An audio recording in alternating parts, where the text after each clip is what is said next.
Alhamdulillah, Alhamdulillahirabbil alamin, wassalatu wassalamu ala asrafil anbiya'i wal mursalin wa ala alihi wa ashabihi wa man da'a bi da'watihi wa tassamu ala al-aqidati islamiyya mikyasan ya'mali mashdaran li ahkami. Alhamdulillahilladzi allahu qulubina waj'alna ikhwanan mutahabbina amilin da'imin mujahidin fi sabilihi wa hayyikum ma bisyarri ikhwani bi jami'il tiyatil islami. Assalamualaikum warahmatullahi wabarakatuh. Para pemirsa dan pengakses channel politik lain yang dirahmati Allah Subhanahu wa taala, sudah sepatutnya dan menjadi kewajiban kita untuk selalu menanamkan rasa syukur kepada Allah Subhanahu wa taala. Syukur atas segala nikmat yang Allah anugerahkan kepada kita. Syukur yang paling substantif, syukur yang paling sederhana mungkin dengan mengucapkan kalimat hamdalah, alhamdulillahirabbil alamin. Namun syukur yang paling substantif adalah bagaimana kita mampu menggunakan seluruh nikmat yang Allah berikan kepada kita tersebut, apapun bentuk nikmatnya, kita gunakan semata-mata untuk beribadah kepada Allah Subhanahu wa taala.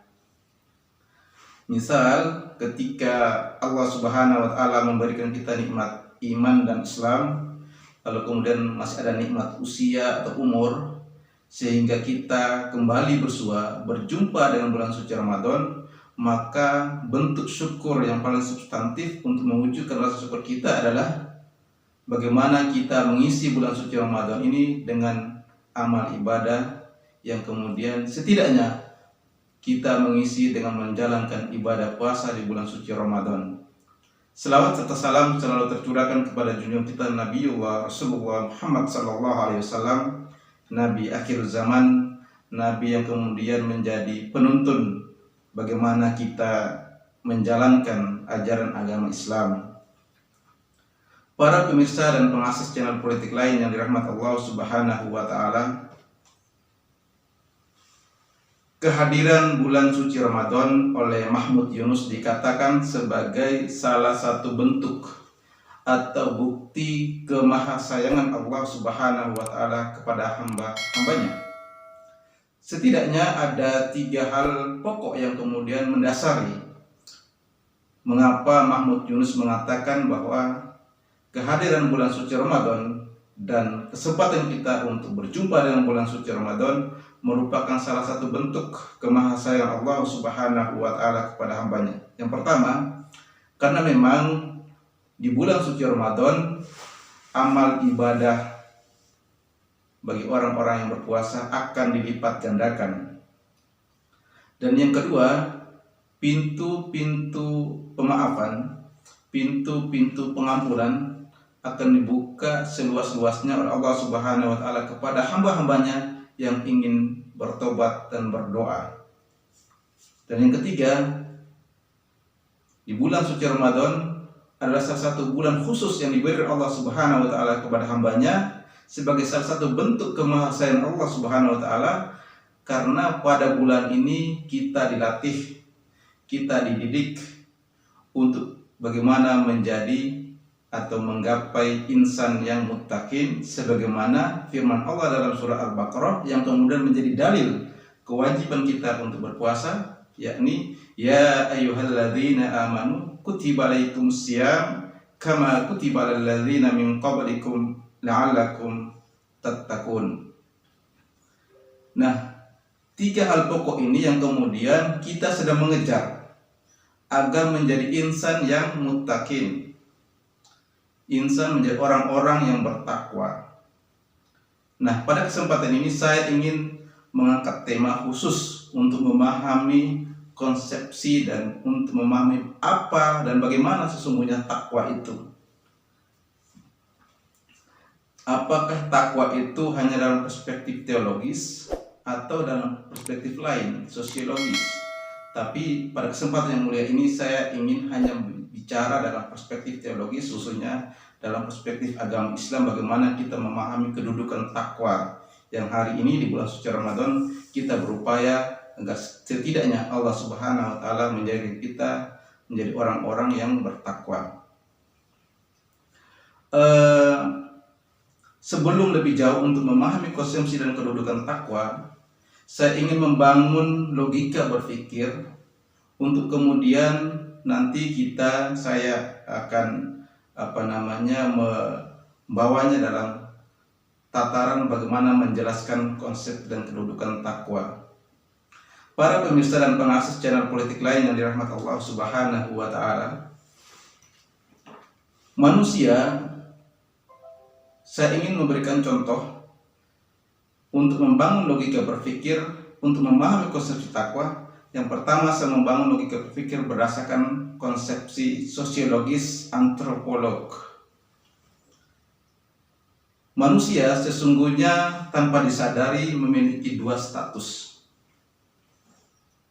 Status yang pertama adalah prime status, dan yang kedua adalah achievement status. Prime status adalah status bawaan, sedangkan achievement status adalah status pemberian. Lalu bagaimana kita memahami dalam perspektif sosiologi antropolog tentang dua status ini? Saya ingin memberikan contoh untuk menjelaskan atau memahami dua konsepsi status ini. Prime status misalnya adalah saya, Hasbullah, dilahirkan di Flores dengan kedua orang tua asli Flores, lalu kemudian dengan bentuk wajah setampan yang Anda simak, kemudian warna kulit, bentuk rambut, dan lain-lain sebagainya seperti Anda saksikan. Ini adalah prime status. Status yang diberikan Allah Subhanahu wa Ta'ala kepada saya tanpa ada perundingan, tanpa ada tawar-menawar, tanpa ada proses lobbying. Misal, saya tidak pernah melobi atau menawar dengan Allah agar saya diciptakan dengan orang wajah setampan si A atau si B, atau saya tidak pernah meminta untuk dilahirkan di daerah ini, atau saya tidak meminta agar dilahirkan dengan orang tua si A, si B. Ini adalah sebuah prime status, status yang diberikan yang tidak bisa saya bantah. Ini disebut dengan prime status. Lalu apa kemudian hanya berhenti di situ? Dalam proses prime status kita ada proses untuk merawat diri manusia kita sendiri. Misal ketika kita dilahirkan, orang tua kita kemudian merawat agar tumbuh besar. Semakin tumbuh dewasa, kita juga bisa dan mampu merawat diri sendiri. Kita mulai merawat agar terlihat lebih tampan misalnya, atau cantik. Nah, dalam proses perawatan ini, maka kemudian orang biasanya manggil kita misalnya cantik, tampan, dan lain sebagainya.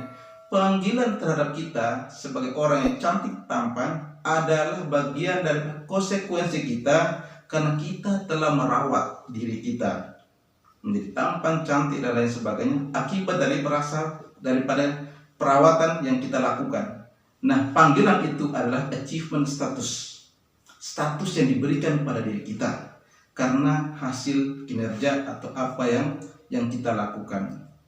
Saya berikan contoh lain berkenaan dengan achievement status, yakni bagaimana seorang pelajar atau mahasiswa misalnya, dia ingin mendapatkan gelar dengan nilai yang baik.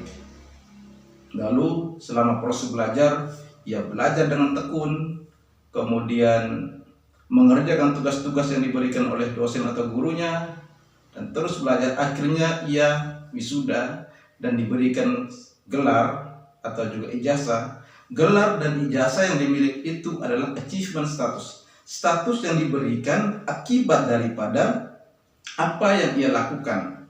Jika seseorang itu belajar dengan rajin, mengerjakan tugas yang diberikan dosen dan lain sebagainya, maka dia akan mendapatkan nilai yang baik dengan ijazah yang bagus, maka dia akan mendapat achievement status sebagai orang yang lulusan terbaik misalnya dengan nilai A, B, dan lain sebagainya.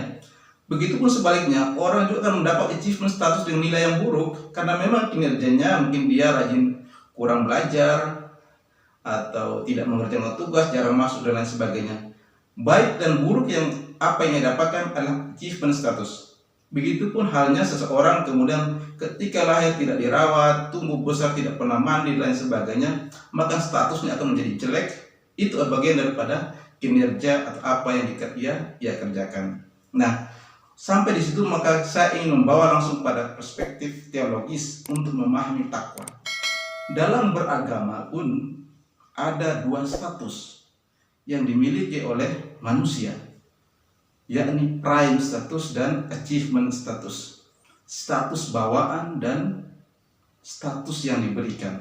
Ini yang kemudian kita akan menjelaskan kedudukan takwa itu apakah prime status atau achievement status. Pertama, saya ingin membaca ayat Al-Quran. Saya lupa surat apa, tetapi bunyinya tidak kurang lebih seperti ini. A'udzu billahi minasyaitonir rajim.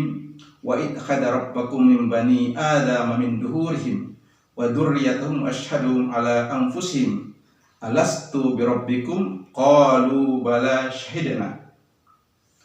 Ayat ini merupakan ayat kesaksian seseorang yang kemudian dikatakan bahwa setiap orang yang terlahir adalah dalam keadaan fitrah atau dalam keadaan Islam. Proses alastu birabbikum qalu bala syahidna ini adalah prime status yang kita bawa sejak dalam rahim, karena kita telah bersaksi bahwa Allah Subhanahu wa taala Tuhan yang Maha Esa. Kita bersaksi akan keberadaan Allah Subhanahu wa taala.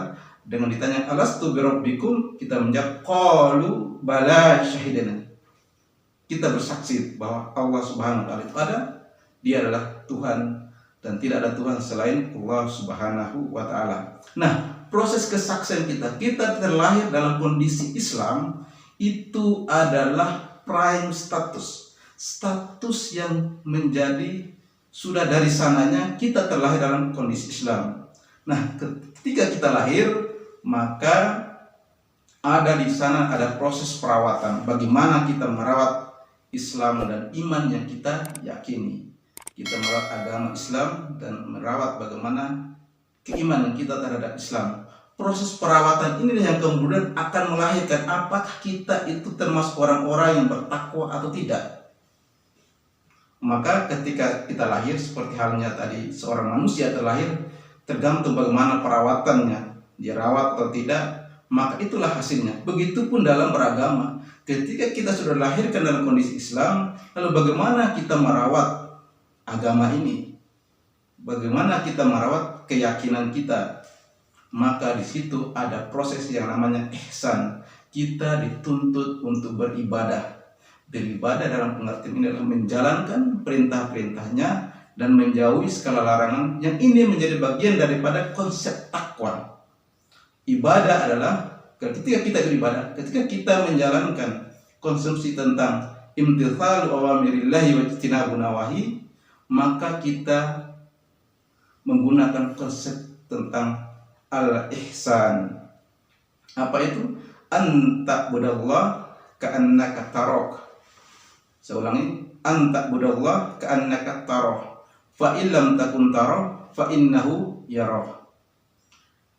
Artinya bahwa kita harus beribadah, kita beribadah seolah-olah kita melihat Allah. Jika kita tidak melihat, maka sesungguhnya Allah melihat kita. Dalam pengertian ini, bagaimana kita merawat Islam prime status yang kita miliki, maka kita harus melawatnya dengan konsep-konsep ihsan, dengan menjalankan ajaran agama Allah Subhanahu wa taala. Seperti halnya tadi, ketika kita dilahirkan dalam kondisi fisik seperti itu, maka butuh perawatan. Begitupun dalam beragama, dalam berislam. Kita dilahirkan dalam Islam, maka perlu ada perawatan dengan cara beribadah kepada Allah Subhanahu wa taala. Para hadirin pemirsa pengasih channel politik lain yang dirahmati Allah Subhanahu wa taala. Lalu pertanyaannya kemudian, apakah bulan suci Ramadan ini kemudian orang-orang yang berpuasa itu akan automatically akan diberikan gelar takwa? Apakah takwa itu hanya berada bagaimana kita berpuasa dan mengisi amal-amal kebaikan di bulan puasa? Jadi perlu saya jelaskan bahwa sesungguhnya ketika kita telah merawat Islam dengan konsep ihsan, maka tergantung apakah kita takwa atau tidak, tergantung bagaimana kita beribadah. Apakah kita beribadah atau tidak. Ketika kita beribadah, maka kita insya Allah akan diberikan gelar sebagai orang bertakwa. Jika tidak beribadah, maka takwa itu tidak akan kita miliki. Konsep takwa inilah yang kemudian ketika kita beribadah, kita prime status adalah lahir dalam kondisi Islam, kita beribadah, merawat Islam itu dengan cara beribadah, maka Allah Subhanahu wa taala mengganjarkan kita dengan memiliki gelar takwa. Oleh karena itu, karena takwa adalah achievement status, maka bulan suci Ramadan adalah salah satu bagian daripada bagaimana kita berupaya untuk menjadi orang-orang bertakwa. Jadi takwa itu tidak harus dikejar pada bulan Ramadan saja. Maka saya katakan bahwa pada surat Al-Baqarah tentang perintah kewajiban berpuasa ini, di akhir kata Allah Subhanahu wa taala menggunakan fi'il mudhari', kata tattaqun adalah fi'il mudhari'. Sifat dari fi'il mudhari' adalah tajaddad atau takarrar. Artinya apa? Dalam kita merawat Islam untuk menggapai gelar takwa sebagai bentuk dapat achievement status, maka kita harus terus merawatnya, bukan sekedar di bulan suci Ramadan, tetapi juga di bulan pasca bulan suci Ramadan. Para pemirsa dan pengasih channel politik lain dari Allah Subhanahu wa taala, sekali lagi saya katakan bahwa bulan puasa ini adalah bagian daripada kita untuk berupaya mendidik dan melatih. Seperti saya katakan tadi, bulan Ramadan juga dikatakan sebagai bulan tarbiyah, karena memang kita dilatih agar untuk menjadi orang bertakwa, tetapi tidak hanya di bulan suci Ramadan, tetapi harus dilakukan juga di bulan-bulan lain di pasca bulan suci Ramadan. Sehingga perlu ada kontinuitas dan konsistensi dalam beribadah. Jadi jangan sampai kita hanya rajin sholat jamaah di masjid pada bulan suci Ramadan, kita sering sholat tarawih atau sholat lain hanya pada bulan suci Ramadan, tetapi pasca Ramadan kita tidak melakukan.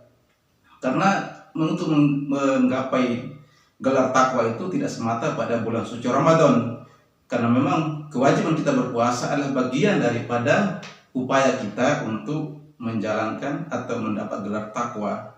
Oleh karena itu, takwa itu harus omnipresent, harus selalu hadir, seperti sifat fi'il mudhari tadi, tajaddad atau takarrar, harus omnipresent, harus selalu hadir dalam setiap kehidupan kita. Tidak boleh hadir hanya pada bulan suci Ramadan. Kita harus beribadah secara terus-menerus dengan intensitas yang terus meningkat agar supaya kita mendapat gelar takwa. Sekali lagi, mendapat gelar takwa untuk digolongkan menjadi orang bertakwa tidak hanya bulan suci Ramadan. Pasca bulan suci Ramadan harus kita hadirkan bagaimana atau pengalaman kita di bulan suci Ramadan, rajin membaca Al-Quran. Maka pasca Ramadan konsistensi itu harus dijaga. Rajin sholat tarawih, maka pasca Ramadan harus terus sholat lain atau sholat tahajud. Karena kita bulan Ramadan kita dilatih untuk terbiasa. Di bulan suci Ramadan kita selalu bersedekah, berbagi, maka pasca bulan suci Ramadan nilai-nilai tersebut juga harus hadir. Dan juga pasca Ramadan kita yang sudah terbiasa puasa, maka harus kita lakukan lagi pasca bulan suci Ramadan dengan puasa-puasa sunnah. Itu yang disebut dengan bulan tarbiyah. Bulan Ramadan adalah bulan pendidikan. Mudah-mudahan selanjutnya kita terus melakukan itu. Atau dalam bahasanya bahasanya itu ilmuwan bahwa tentang decosequences, bahwa decosequences maksudnya adalah bahwa dalam beragama itu harus selalu hadir, harus omnipresent, atau harus selalu hadir dalam kehidupan kita sehari. Sebagaimana dikatakan oleh Charles Clark misalnya tentang decosequences berkenaan the effect, yang mengatakan bahwa the effect of religious belief and knowledge and practice in person day-to-day lives. Artinya, efek atau dampak daripada kita berpuasa di bulan suci Ramadan itu harus hadir di bulan-bulan pasca bulan suci Ramadan. The effect of religious belief knowledge, practice, and experience in person have to be live in day-to-day lives. Artinya apa? Kebiasaan kita, pengalaman kita untuk terbiasa untuk puasa di bulan suci Ramadan, pengalaman kita untuk selalu tadarus Al-Quran, pengalaman kita, pengetahuan kita mendengar ceramah-ceramah di bulan suci Ramadan, itu harus kita lakukan secara terus-menerus pasca bulan suci Ramadan. Itu yang disebut dengan beragama, Tuhan harus dihadirkan atau harus selalu hadir, atau yang disebut dengan omnipresent. Para pemirsa pengasih channel politik lain yang Allah Subhanahu wa Ta'ala, namun demikian, untuk memahami konsepsi takwa soal achievement status, seperti saya katakan tadi bahwa prime status kita dilahirkan dalam kondisi Islam adalah prime status, dan kita merawat Islam kita dengan cara beribadah dan konsep ihsan ataupun hanif, maka kemudian kita akan mendapat gelar takwa. Gelar takwa itu adalah achievement status yang diberikan. Lalu siapa yang berikan takwa, gelar takwa itu? Para pemirsa pengasih channel politik lain yang insya Allah dirahmati Allah Subhanahu wa Ta'ala, untuk menggapai gelar takwa tidak ada satu orang pun yang berhak untuk mengatakan atau memproklamirkan dirinya telah bertakwa. Tidak ada satu orang pun yang berani, yang mampu, yang punya hak untuk menjustifikasi bahwa si A, si B, si C dan lain sebagainya telah bertakwa. Karena takwa itu adalah hak prerogatif Allah Subhanahu wa Ta'ala. Yang memberikan gelar takwa itu adalah hak prerogatif Allah Subhanahu wa Ta'ala. Sekali lagi, gelar takwa atau achievement status berupa takwa adalah hak prerogatif Allah Subhanahu wa Ta'ala. Tidak ada satu orang pun yang berhak untuk memproklamirkan dirinya bahwa dia telah bertakwa. Sebagaimana apa yang kalau kita melihat bagaimana pernah membaca misalnya atau mendengar ungkapan-ungkapan Arab, misalnya alal mar'i ay yus'a ila khairi juhda wa laysa alai an tatimal maqasid. Kita manusia sesungguhnya berupaya untuk secara terus-menerus melakukan kebaikan, tetapi kita tidak bisa menentukan keberhasilannya. Oleh karena itu, dalam beragama, khususnya dalam menjalankan ajaran agama Islam, kita harus merawat Islam dengan cara ihsan agar supaya meraih takwa. Tetapi takwa itu kita tidak bisa tahu apa kita sudah bertakwa atau belum. Tetapi tugas kita adalah menjalankan apa yang diperintahkan Allah Subhanahu wa Ta'ala dan menjauhi segala larangannya. Mudah-mudahan ini memberikan manfaat, mudah-mudahan bermanfaat bagi kita dan menjadi pengetahuan bagi kita semua. Saya berharap jangan melihat siapa yang mengatakan atau hasbullah karena bukan ustaz dan lain sebagainya, terus anggap ini adalah sebuah kebenaran, sehingga mari kita jadikan sebagai ilmu pengetahuan untuk bertadabbur bersama. Mudah-mudahan memberikan manfaat. Untuk menutup ini, mari kita baca kafaratul majlis. Subhanakallahumma wa hamdik, asyhadu an la ilaha illa anta, astaghfiruka wa atubu ilaik. Assalamualaikum warahmatullahi wabarakatuh.